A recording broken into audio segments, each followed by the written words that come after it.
Une écurie de Formule 1, c'est beaucoup de personnes. On en compte plus de 1000 en règle générale pour des top teams par exemple. Et c'est parfois même le double selon si on inclut ou non le fait que une écurie soit tout simplement motoriste. Vous imaginez bien que sur toutes ces personnes, juste une toute petite poignée ont la chance d'aller sur les grands prix pendant la saison. On fait donc la différence entre le personnel qui est donc à l'usine, réparti en plein de départements différents, allant de la conception à la fabrication en passant par les tests, en soufflerie, la simulation, etc. Et l'équipe de course qui se déplace, elle, sur les circuits pour disputer les Grands Prix de Formule 1 de la saison. Faire partie de l'équipe de course, c'est un peu le Saint Graal. C'est comme aller dans l'espace pendant que vos collègues gèrent le reste de votre voyage et veillent au bon déroulement de votre mission depuis la Terre. En F1, c'est quasiment pareil, on va juste pas dans l'espace. Le règlement sportif de la Formule 1 permet un maximum de 58 personnes par équipe qui ont le droit de travailler sur les voitures pendant les week-ends de Grand Prix.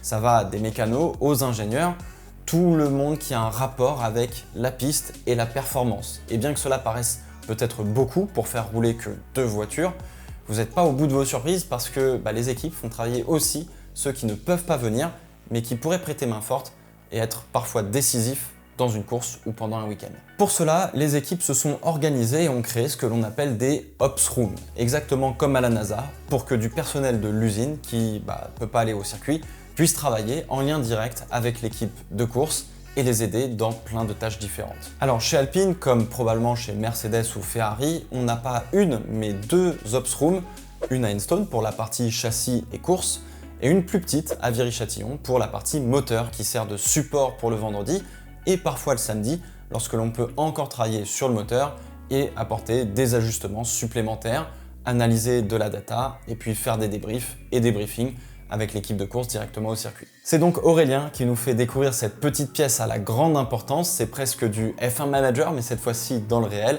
et sur la partie moteur. Juste pour votre information, ce tournage date d'il y a un petit peu moins d'1 an, oui je sais j'ai mis du temps à sortir ça. On allait aborder le Grand Prix des Pays-Bas 2022 à l'époque. Bref, j'espère que cette découverte vous plaira quand même.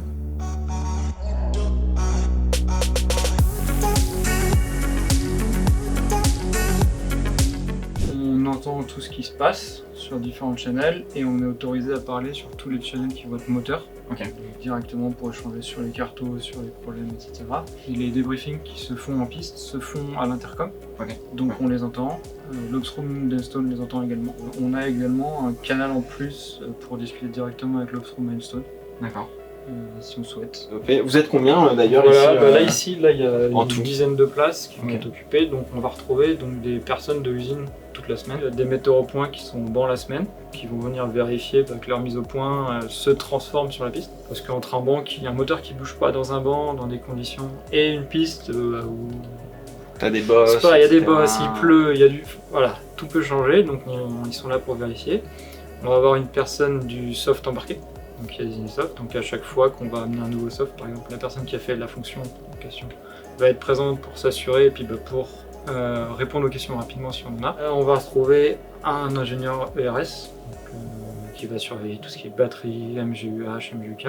On va retrouver un systémiste pour assister les deux qui sont en piste. On va retrouver des gens de la performance pour s'assurer que les moteurs délivrent la perfo qu'il faut, qu'on pensait. Donc moi je vais être présent en tant qu'ingénieur pour la gestion de l'énergie, donc déploiement de cas, récupération sur le etc.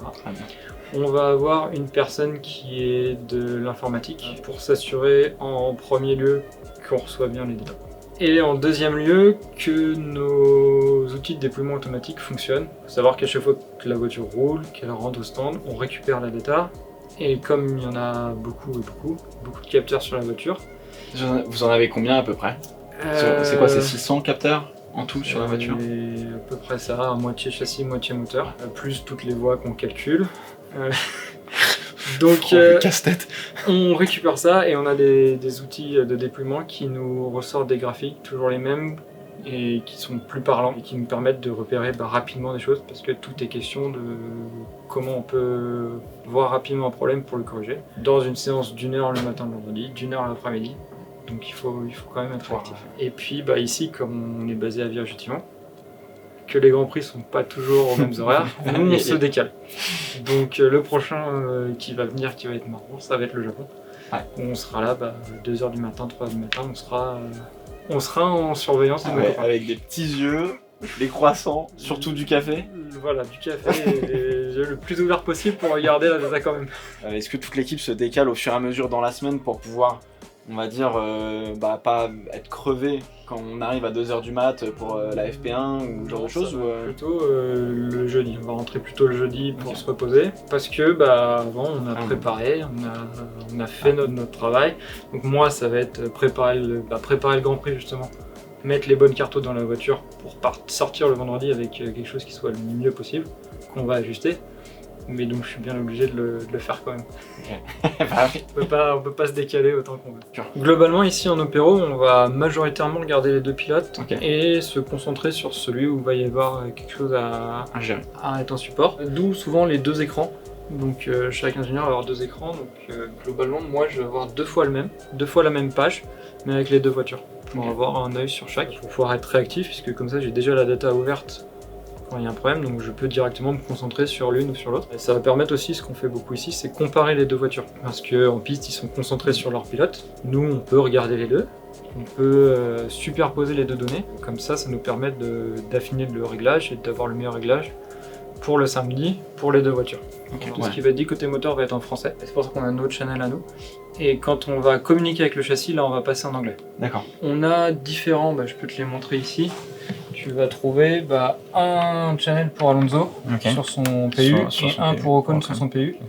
Donc quand ça devient trop le fouillis, les ingénieurs en piste qui sont dédiés à une voiture vont simplement couper l'autre channel. Mais sinon globalement on est tous ensemble parce que ça permet d'échanger sur les températures, sur ce genre de choses. Mais dès que ça devient... Voilà. On a chacun a la possibilité de couper les channels qu'il ne veut plus entendre. Parce qu'on entend également les voix du châssis. D'accord, Donc quand l'ingé piste parle ou quand les systémistes parlent côté châssis, on les entend. Mais de la même façon, quand on a besoin de se concentrer, on peut couper et se concentrer sur ce qu'on a à faire pour ensuite remettre. Et vous avez des codes entre vous pour pouvoir prendre la parole, entre guillemets, ou c'est un petit peu plus à la volée Non, c'est pareil, il y a des codes, ça doit être à peu près les mêmes que côté châssis, mais on va d'abord dire à qui on veut parler, qui s'adresse. Comme au Toki, ce qu'on fait en règle générale, par exemple, moi je fais Pierre-Olivier pour Aurélien. C'est exactement ça. Ça. Ok, d'accord. Nous on va le dire dans l'autre sens. Ok. Mais c'est exactement ça. Et on va aussi, on peut lui préciser sur quel channel on lui parle. Comme ça, il peut nous répondre sur la même et pas embêter les petits collègues qui sont à côté. Après, nous, notre travail, c'est d'être en support de ce qu'ils font là-bas. Donc eux sont concentrés sur tout ce qui est direct. Donc ils doivent s'assurer que la voiture roule. Dès qu'elle est en piste, qu'elle roule, qu'elle est safe. Donc au niveau électrique, par exemple. Ce qu'on a vu avec Magnussen à Spa. C'est-à-dire que sort pas de la voiture, donc exactement. Si tu mets le pied par terre, attention. Donc ils sont concentrés là-dessus, donc quand ils vont voir quelque chose qui est surprenant ou que nous on va le voir, ça va être plutôt à nous de l'analyser, parce qu'on va pouvoir s'arrêter, se détacher du direct, regarder ce qui se passe pour leur faire un retour. C'est à nous de savoir qu'on peut leur parler quand la voiture est rentrée tranquillement dans le garage, qu'ils ont fini de débriefer avec le pilote, qu'ils ne sont pas en train d'échanger avec l'ingénieur du châssis. Là on va pouvoir aller discuter avec eux, leur proposer une nouvelle cartographie, leur envoyer directement le fichier que eux vont pouvoir mettre dans la voiture. C'est le fichier qu'on met comme sur Assetto Corsa. C'est presque ça, donc c'est un fichier Excel et puis eux ils ont on a un ingénieur avec le logiciel là-bas qui envoie toute la carte. Alors à quel point ça change la pression atmosphérique à quel point ça influence un moteur? On voit des différences, la raison c'est que comme il y a moins de pression, pour le même volume d'air, il y a moins de molécules, donc il y a moins d'air. Et donc l'air qui rentre dans le moteur et qu'on brûle pour faire de la puissance, comme on en a moins, il y a moins de puissance. Ça se ressent un petit peu moins sur les moteurs de maintenant qui sont turbo, mais les moteurs atmosphériques, les V8, souffraient encore plus, parce qu'ils n'avaient pas moyen de comprimer l'air. Et donc nous on le comprime un peu plus, donc on fait tourner le turbo plus vite à Mexico, qui est un challenge en lui-même, parce qu'on flirte avec la limite. C'est quoi la limite réglementaire? C'est pas 125 000 tours minute ou une... Si c'est dans ces eaux-là, on flirte avec cette limite-là, ou alors avec la limite de la pièce en elle-même, puisque on a 22 grands... Enfin, sur les 22 grands prix, il y en a un qui est super-héros, on dessine au mieux, mais on souffre moins quand même sur les atmosphériques. Ok, grave intéressant. Globalement, le mode overtake, c'est aussi à jouer sur les clips qui viennent en fin de ligne droite. Ok. Donc c'est le pilote qui peut le supprimer. D'accord. Donc là, il n'y a pas de notion de puissance, c'est juste de garder sa puissance un peu plus longtemps. C'est un peu réglementé quand même par la FIA, ce genre de... Parce qu'on sait que depuis, c'est quoi, c'est les 2020 ou 21 je crois, on n'a plus le droit de changer les cartos en course. Si je dis pas de Alors bêtises. les réglages moteurs, ce qu'on appelle le single mode ICE, Voilà, effectivement ça c'est réglementé et c'est similaire qualif et course. Ouais. Sachant qu'avant on pouvait avoir des réglages plutôt qualif, des réglages plutôt course. Mais ça va concerner vraiment tout ce qui fait tourner le moteur en lui-même. L'utilisation qu'on en fait, ce qu'on appelle la gestion d'énergie, elle est encore variable. Ok. Parce que tout simplement en course tu vas chercher à enchaîner les tours. Donc tu as besoin globalement d'avoir le même niveau de batterie entre le début et la fin du tour. Alors qu'en qualification, là tu vas chercher à tout décharger sur un tour. Les énergies mises en jeu sont pas les mêmes. On dit que généralement il y a toujours le pilote de simulateur qui roule en même temps pendant les séances d'essai notamment. Est-ce que pour la partie moteur ça peut être pareil? Est-ce qu'il y a un intérêt à faire ça quelque part ou pas? À faire rouler un moteur sur un banc d'essai pendant que les deux voitures sont en On piste? peut le faire. On l'a déjà fait. Ah.